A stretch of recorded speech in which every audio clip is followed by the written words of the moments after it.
శ్రీమాత్రే నమః.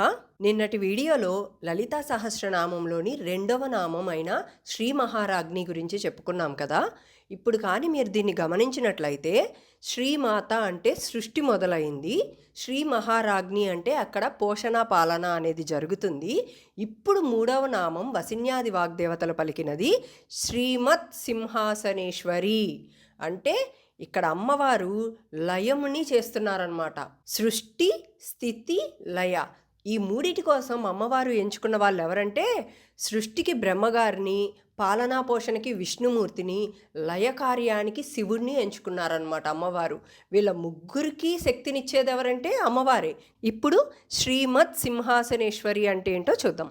శ్రీమత్ అంటే ఏంటంటే ఉదాహరణకి గుణవత్ అని చెప్పుకున్నాం అనుకోండి, గుణములు కలిగినవాడు అని అర్థం అనమాట. అలానే ఇక్కడ శ్రీమత్ అంటే ఏంటంటే శ్రీ అనే దాన్ని కలిగినది అని. శ్రీ అంటే ఏంటి? ఇక్కడ ఐశ్వర్యం, సంపద, శోభ, శుభకరమైన, పవిత్రమైన ఇలాంటివన్నీ కూడా కలిగినది అమ్మవారని అర్థం అనమాట. తర్వాత సింహాసన అంటే ఏంటంటే ఆసనం అంటే ఏంటి? కూర్చోబడినది. మరి సింహం అని ఆ ఆసనానికి ముందు ఎందుకు పెట్టారంటే సింహం అనేది అడవికి రాజు, అందుకే సింహం పేరు ముందు వస్తే ఇక్కడ సింహం అంటే ధైర్యానికి, బలానికి, న్యాయానికి ప్రతీక అనమాట. అందుకే దేవుళ్ళు, రాజులు కూర్చుండే ఆసనాన్ని సింహాసనం అని పిలుస్తారనమాట. మన పురాణాలలో దేవుళ్ళ సింహాసనాలు సాధారణంగా అష్టదిక్పాలకులు అంటే బ్రహ్మ, విష్ణు, శివుడు లాంటి శక్తుల మీద నిలబడి ఉంటాయి. ఆ మహిమను సింహం అనే పదం బాగా చూపిస్తుంది అనమాట. అందుకని ఇక్కడ సింహాసన అని చెప్పారు. తర్వాత ఏంటి? ఈశ్వరి అంటే తల్లి, జగన్మాత, జగదాంబిక అని అర్థం అనమాట. అది శ్రీమత్ సింహాసనేశ్వరి అంటే అర్థం. ఇక్కడ చూసుకున్నట్లయితే లలితామ్మవారు కూర్చుండే ఆసనం ప్రత్యేకమైన ఆధారాలతో తయారైనది. అవేంటో ఇప్పుడు చూద్దాం. అవి మొత్తం 5 అన్నమాట. ఒకటవది పంచ ప్రణవాసన, రెండవది పంచదిగాసన, మూడవది పంచబ్రహ్మాసన, నాలుగవది పంచకళాసన, ఐదవది పంచభూతాసన. అంటే ఏంటో చూద్దాం ఒక్కొక్కటి. ఇప్పుడు ఒకటవది పంచ ప్రణవాసన అంటే ఏంటంటే అది మంత్రాలలో మొదటి మంత్రం అనమాట. ఈ ఓం అనేది ఇందులో మొత్తం 5 శబ్దాలు దాగి ఉంటాయి. మీరు ఓం అనే దాన్ని చూసుకుంటే AUM అంటే ఆ, ఉ, మా ఈ 3 వస్తాయి. తర్వాత 4వది ఏంటంటే అర్ధమాత్ర, 5వది మౌనం. ఈ 5 శబ్దాల మీదే అమ్మ సింహాసనంగా చేసుకొని కూర్చుంటారనమాట. అది పంచ ప్రణవాసన అంటే. తర్వాత పంచదిగాసన అంటే దిక్కులు అనమాట. 5 దిక్కులని కలిపి అమ్మ ఆసనంగా చేసుకొని కూర్చుంటారు. ఏమిటా దిక్కులు? తూర్పు, పడమర, ఉత్తరం, దక్షిణం, ఈశాన్యం. ఇవన్నిటినీ కూడా కలిపి అమ్మ ఆసనంగా చేసుకొని కూర్చుంటారు. తర్వాత పంచబ్రహ్మాసన అంటే ఇక్కడ శివుడికి మొత్తం 5 ముఖాలు ఉంటాయన్నమాట. ఆ 5 ముఖాలు ఏంటంటే సద్యోజాత, వామదేవ, అఘోర, తత్పురుష, ఈశాన. ఈ 5 ముఖాలు ఏం తెలియజేస్తాయంటే సృష్టి, స్థితి, లయ, మాయ, కృప ఈ 5టిని తెలియజేస్తాయంట. ఈ 5టిని కూడా అమ్మ ఆసనంగా చేసుకొని కూర్చున్నారు. అది పంచబ్రహ్మాసన అంటే. తర్వాత పంచకళాసన అంటే ఇక్కడ 5 కళలు అన్నమాట. ఏం కళలు? నివృత్తి, ప్రతిష్ఠ, విద్య, శాంతి, శాంత్యాతీత. ఇలాంటి 5 కళలని కూడా అమ్మ ఆసనంగా చేసుకొని కూర్చున్నారనమాట. దాన్ని పంచకళాసన అంటారు. తర్వాతది పంచభూతాసన అంటే పంచభూతాలు ఏంటవి? భూమి, నీరు, అగ్ని, గాలి, ఆకాశం. వీటన్నిటినీ కూడా అమ్మ ఆసనంగా చేసుకొని కూర్చున్నారు.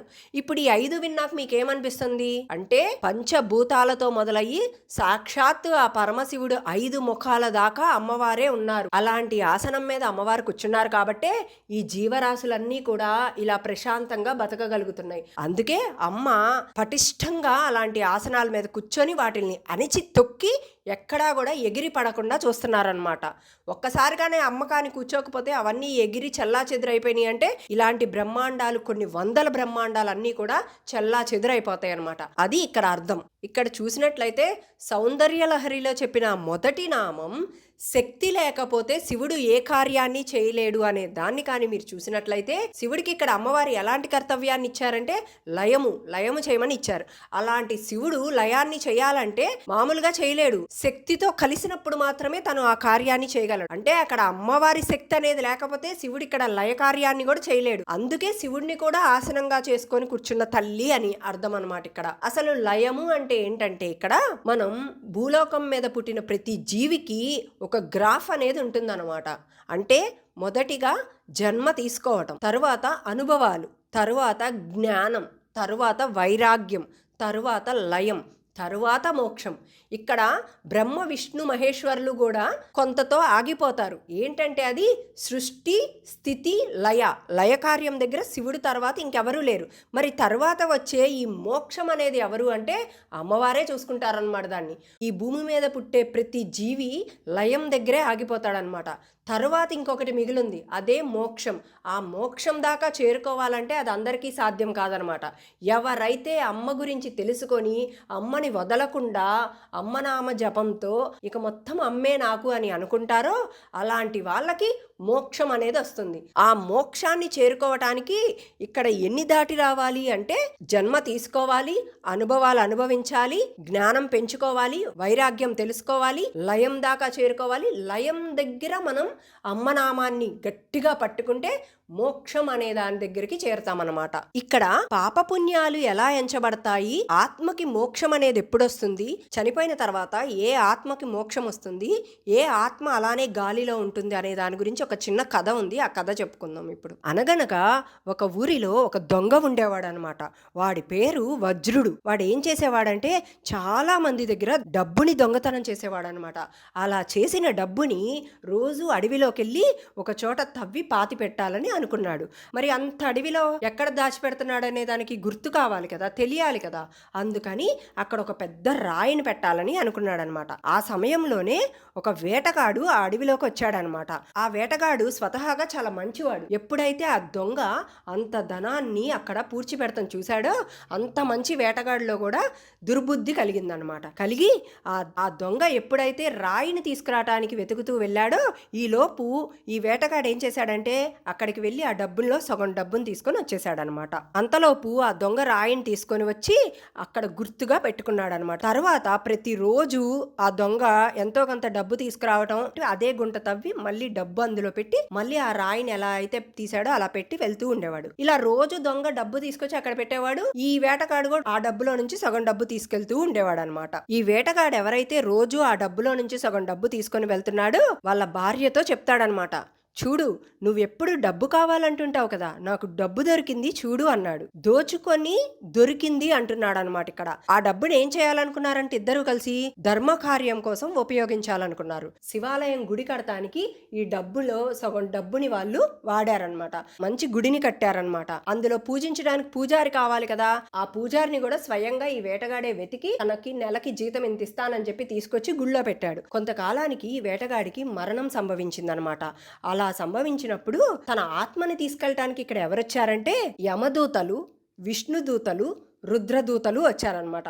ఎందుకు ముగ్గురు వచ్చారంటే దొంగతనం చేశాడు కాబట్టి యమదూతలు వచ్చారు, పూజారికి జీతం ఇచ్చి నిలబెట్టాడు కాబట్టి విష్ణు దూతలు వచ్చారు, శివాలయం కట్టించారు కాబట్టి రుద్రదూతలు వచ్చారనమాట. ఇక్కడ ముగ్గురు కూడా గొడవ పడుతున్నారు. పుణ్యకర్మలు చేశాడు కనుక మేం తీసుకెళ్తామని, డబ్బుని దోచుకున్నాడు కాబట్టి మేం తీసుకెళ్తామని ఇలా యమదూతలు విష్ణు రుద్రదూతలు కూడా గొడవ పడుతున్న సమయంలో అక్కడికి నారదులు వారు వచ్చారనమాట. వచ్చి శాస్త్ర సమ్మతమైన విషయాన్ని చెప్తూ ఈ ఆత్మని మీరు ఎవ్వరూ తీసుకెళ్ళటానికి వీల్లేదు, కొంతకాలం ఈ ఆత్మ వాయువులో తిరుగుతూ ఉండాలని చెప్తాడు. వాయువు అంటే భూత ప్రేత శరీరాలు అని అర్థం అనమాట. చాలా మందిని చూడండి గాలి సోకింది అంటుంటాం. ఆ గాలిలో ఎవరుంటారంటే ఇలా ఏ చోటికి చేరుకోని వాళ్ళు అలా గాలిలో నిలిచిపోతుంటారనమాట. ఇతడు దొంగ సొమ్ముని తీసుకొని ఇదంతా కట్టాడు. ఎవరి సొమ్ముని దొంగలించాడో వాడు చచ్చే వరకు వీడు వాయువులోనే తిరుగుతుంటాడని నారదుడు ముని ఈ రుద్రదూతలకి, యమదూతలకి, విష్ణుదూతలకి చెప్పారనమాట. ఈ దొంగ ఎవరి దగ్గర అయితే దొంగలించాడో వాళ్ళు కానీ అది న్యాయం సొమ్ము అయితే వాళ్ళు చనిపోయిన తర్వాత వీళ్ళిద్దరు ఆత్మలు కూడా వైకుంఠానికి కానీ కైలాసానికి కానీ యమలోకానికి కానీ చేరుకుంటారు. అప్పటిదాకా అయితే వీళ్ళు గాలిలోనే ఉంటారని చెప్పి ఇక్కడ నారదుడు ముని చెప్పారనమాట. అలా నారదుడు ఆ దూతలకి ఈ విషయం చెప్పగానే వారు కూడా సరేనన్నారనమాట. ఈ కిరాతకుడు వాయు శరీరుడై భూమండలం చుట్టూ తిరుగుతూ ఉన్నాడు. ఈ లోపల ఈ వేటగాడి భార్యకు కూడా మరణం వచ్చిందనమాట. అంటే ఆవిడ కూడా చనిపోయారని అర్థం. ఎప్పుడైతే వాళ్ళ భార్య చనిపోయిందో వాళ్ళ భార్యకి ఇక్కడ నారదుడు ముని కనిపించి చెప్పారనమాట. ఏమనంటే, భర్త చేసిన పాపంలో భార్యకి భాగం రాదు, భర్త చేసిన పుణ్యంలో మాత్రమే భార్యకి భాగం వస్తుంది, కానీ భార్య చేసిన పాపంలో భర్తకి భాగం వస్తుంది, భార్య చేసిన పుణ్యంలో మాత్రం భర్తకి భాగం రాదు. కనుక నీవు నీ భర్త అడుగుజాడల్లో నడిచిన చాలా ఉత్తమురాలవి, భర్తని బాగు చేశావు. అంటే ఆయన తెచ్చిన దొంగ సొమ్ముని మొత్తం కూడా ఈమె పూర్తిగా వాడుకోకుండా అందులో ఎంతో కొంత పుణ్యకార్యానికి ఉపయోగించింది కాబట్టి ఇక్కడ అతని భర్తని బాగు చేశావని నారదుడు ముని స్వయంగా చెప్పారనమాట. కాబట్టి నీకు బ్రహ్మలోక ప్రాప్తి కలుగుతుందమ్మా అని చెప్పారనమాట. ఇక్కడ రామాయణంలో కూడా రాముల వారు ఏం చెప్పారంటే, స్త్రీ ఎలాంటి పుణ్యకార్యం చేసినా చెయ్యకపోయినా, ఎలాంటి పూజలు చేసినా చెయ్యకపోయినా, తాను తన భర్తకి తన పిల్లలకి తను చేయవలసిన కార్యాన్ని చక్కగా సమకూరుస్తూ చేసినట్లయితే, అంటే బిడ్డని మంచిగా పెంచడం, భర్తకి కావాల్సినవన్నీ చూసుకోవటం, ఇవి రెండూ కాని చేస్తే అలాంటి పుణ్యశ్రీకి బ్రహ్మలోక ప్రాప్తి కలుగుతుందని రామాయణంలో రాముల వారు కూడా చెప్పిన విషయం అనమాట ఇది. అందుకని ఇప్పుడు నారదుడు వారు వాళ్ళ భార్యకి బ్రహ్మలోక ప్రాప్తి కలిగిందమ్మా నీకు అని అక్కడ చెప్పారనమాట. అలా ఎవరైతే బ్రహ్మలోకానికి చేరుకుంటారో వాళ్ళు కానీ ఆధ్యాత్మిక సాధన చేసినట్లయితే బ్రహ్మలోకంలో వాళ్ళకి బ్రహ్మగారు బ్రహ్మ జ్ఞానోపదేశం చేసి మరొక పుట్టుక అనేది లేకుండా వాళ్ళకి మోక్షాన్ని కలిగిస్తారనమాట. అలాంటి సాధనలేవి కానీ మనం చెయ్యకపోతే బ్రహ్మలోకంలో కొంతకాలం ఉండి తర్వాత మళ్ళీ ఇంకొక జన్మ తీసుకుని భూమి మీద పుడతామన్నమాట. ఇవన్నీ కూడా నారదముని చెప్పారనమాట. చెప్పినప్పుడు వాళ్ళ భార్య ఏమందంటే, స్వామి నా భర్త ఎక్కడున్నాడు అని అడిగింది. అడగంగానే నారదుల వారు, నీ భర్త వాయుమండలం దాటి వెళ్ళలేడమ్మా, భూతమై తిరుగుతున్నాడు, నీకు ఆ బాధ లేదు, నువ్వు బ్రహ్మలోకానికి వెళ్ళొచ్చు హాయిగా అని చెప్పి చెప్పారనమాట. ఆయన భూతమై తిరుగుతుంటే నేను బ్రహ్మలోకానికి ఎలా వెళ్ళగలను స్వామి, నేను వెళ్ళను అని చెప్పి అన్నారనమాట. ఆ మాటకి నారదుడు వారు ఆనందపడి, మీ ఆయన ఈ భూతస్థితి నుండి బయటపడే మార్గం ఒకటి ఉందని నీకొక మంత్రాన్ని ఉపదేశిస్తాను అని చెప్పి ఆవిడికి పంచాక్షరి మంత్రాన్ని ఉపదేశించి రుద్రార్చన చేస్తూ ఆహార నియమంతో పరమేశ్వరుని కానీ నువ్వు ధ్యానం చేసినట్లయితే కొంతకాలం ఖచ్చితంగా మీ ఆయనకి పిశాచతత్వం పోతుందని చెప్పి చెప్పారనమాట. శివారాధనకు ఉన్న గొప్పతనాన్ని సాక్షాత్తు ఆ నారదులు వారే చెప్పారనమాట. ఇక్కడ నిజానికి ఆయన కోసం ఈవిడ చేస్తే భార్య చేసిన పుణ్యంలో భర్తకి రాదు, కానీ ఆవిడ భర్త ఎవరైతే ఉన్నారో ప్రేత రూపంలో తిరుగుతున్నా కూడా ఆమె ప్రేమ ఆగలేదు కనుక భర్త క్షేమం కోసమని ఆవిడ పోరాడుతుంది. కాబట్టి నారదుల వారు ఆమెకు అక్కడ ఒక అవకాశం ఇచ్చారనమాట. భర్త క్షేమం కోసమని ఆవిడ పంచాక్షరి మంత్రం జపించి క్రమంగా ఆ ప్రేతత్వం నుండి ఆయనకి విముక్తిని పొందించిందనమాట. ఇలా చేసినందుకు ఆవిడ వాళ్ళ భర్త ఇద్దరూ కూడా పరమశివుడి అనుగ్రహంతో కైలాసానికి చేరుకున్నారనమాట. ఇదంతా కూడా నేనేదో ఉట్టిగా కథ చెప్పేయలేదండి. కథని ఎవరికి చెప్పారో తెలుసా? సాక్షాత్తు ఆ బృహస్పతి ఇంద్రుడితో చెప్పిన కథ ఇది. ఎందుకు చెప్పారంటే ఆ శివుడి గొప్ప కార్యాన్ని లయము గురించి వివరిస్తూ ఆ బృహస్పతి ఇంద్రుడితో చెప్పిన కథ అన్నమాట ఇది. వెంటనే ఇక్కడ ఇంద్రుడికి ఒక సందేహం వచ్చి బృహస్పతిని అడిగారనమాట. ఏమనంటే, స్వామి దొంగ సొమ్ముని ఆలయానికి కట్టడానికి అంటే మంచి చేయడానికే వినియోగించాడు కదా, మరి మొత్తం పాపం లెక్కలోనే వేసుకున్నారు కానీ గుడి కట్టించినందుకు పుణ్యం రాదా ఇక్కడ అని అడిగారనమాట. అడిగినప్పుడు బృహస్పతి వారు ఇలా చెప్తున్నారు. ఏమనంటే, దొంగ సొమ్ముని ఆలయాన్ని కట్టడానికి వినియోగించాడు కనుకే ఆ చేసిన పనిలో సగం పుణ్యం వేటగాడికి వచ్చింది, మిగిలిన సగంలో పావు భాగం ఆ ధనాన్ని దొంగలించిన దొంగకి వెళ్తుంది, మిగతా పావు భాగం ఆ దొంగ ఎవరి దగ్గర అయితే న్యాయంగా సంపాదించిన వాళ్ళ దగ్గర దొంగతనం చేశాడో వాళ్ళకి ఆ మిగిలిన పావు వంతు వెళ్తుంది అని చెప్పి చెప్పారనమాట. ఇక్కడ ఎందుకు నేను శివుడి గురించి చెప్పానంటే, లయకార్యాన్ని చేసేది మొత్తం కూడా శివుడు కాబట్టే శివుడి గురించి చెప్పుకున్నాం అనమాట ఇక్కడ. కానీ అలాంటి శివుడిని కూడా ఆసనంగా చేసుకొని కూర్చున్న వాళ్ళు ఎవరంటే లలిత అమ్మవారు అనమాట. ఇక్కడ అమ్మవారికి 3వ నామమైన శ్రీమత్ సింహాసనేశ్వరి అనే నామంతో కానీ అమ్మని మనం ప్రార్థించినట్లయితే మనం కూడా ఆ మోక్షానికి చేరుకునే మార్గం అనేది ఒకటి ఉందన్నమాట. అదేంటో చెప్తాను. అమ్మని ఎలా అడగాలంటే ఇక్కడ, అమ్మ మాలో కూడా 5 అశుభ గుణాలనేవి ఉన్నాయి. ఈ 5 అశుభ గుణాలనేవి లేకపోతే మన మనసు కూడా అక్కడ చాలా శుభ్రంగా ఉంటుందన్నమాట. అలా శుభ్రంగా ఉన్న మనసుతో కానీ మనం అమ్మని పూజించినట్లయితే మనకి కూడా మోక్షం లభిస్తుందన్నమాట. అలాంటి 5 అశుభ గుణాలు ఏంటంటే ఇక్కడ క్రోధం, అసూయ, లోభం, మోహం, అహంకారం. ఈ 5 ఉన్నాయి కనుక అమ్మ నువ్వు కూడా మా మనసు అనే సింహాసనం మీద కూర్చొని ఈ 5 అశుభ గుణాలని అణిచి తొక్కి మా మనసుని శుభ్రం చేయి తల్లి అని కానీ మనం అమ్మని అడిగినట్లయితే ఖచ్చితంగా ఆ క్షణం నుండి మనలో మార్పు అనేది మొదలవుతుందన్నమాట. శ్రీమత్ సింహాసనేశ్వరి అనే నామానికి అర్థం అనమాట. అంటే ఇక్కడ దాకా ఏం తెలుసుకున్నామంటే వసిన్యాది వాగ్దేవతలు చెప్పిన శ్రీమాత గురించి, అంటే సృష్టి మొదలవటం గురించి, శ్రీ మహారాజ్ఞి అంటే పాలన జరగటం గురించి, శ్రీమత్ సింహాసనేశ్వరితో లయము జరగటం గురించి తెలుసుకున్నాం. కాబట్టి ఈ 3 నామాలు కూడా ఇంకా ముందు ముందు ఉండే నామాలన్నిటికీ కూడా ఒక ప్రవేశ ద్వారం లాంటివన్నమాట. అందుకని ఈ 3 నామాలు ముందు చెప్పుకున్నాక రేపటి నుంచి అమ్మవారి లీలా వైభవం గురించి మొదలు పెడదాం. అంటే ఇక్కడ నుంచి మీ అందరికీ ఒక కథ రూపంలో చెప్తానన్నమాట. ఈ కథ వింటే ముందు ముందు నామాలన్నీ కూడా చాలా తేలికగా అర్థమవుతాయి. ఎవరైతే నా వీడియోస్ చూసి నాకు లైక్స్, కామెంట్స్, సబ్స్క్రైబ్ చేస్తున్నారో వాళ్ళందరికీ కూడా అమ్మవారి ఆశీస్సులు ఎప్పుడూ ఉండాలని మనస్ఫూర్తిగా కోరుకుంటూ, ఇంకా మీలో ఎవరికైనా నన్ను పర్సనల్గా సంప్రదించాలనుకుంటే నా ఛానల్ డిస్క్రిప్షన్లో నా మెయిల్ ఐడి ఇచ్చాను, దానిలో నాకు మెసేజ్ చేయండి.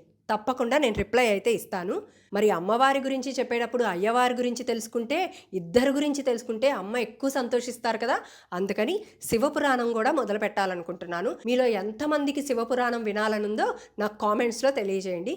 నా వీడియోస్ కానీ నచ్చినట్లయితే లైక్ రూపంలో కానీ కామెంట్స్ రూపంలో కానీ నాకు తెలియజేయండి. వీలైతే అమ్మ గురించి ఇంకొక నలుగురికి తెలిసేలాగా షేర్ చేయండి. నా ఛానల్ని సబ్స్క్రైబ్ చేసుకోండి. శ్రీమాత్రే నమః.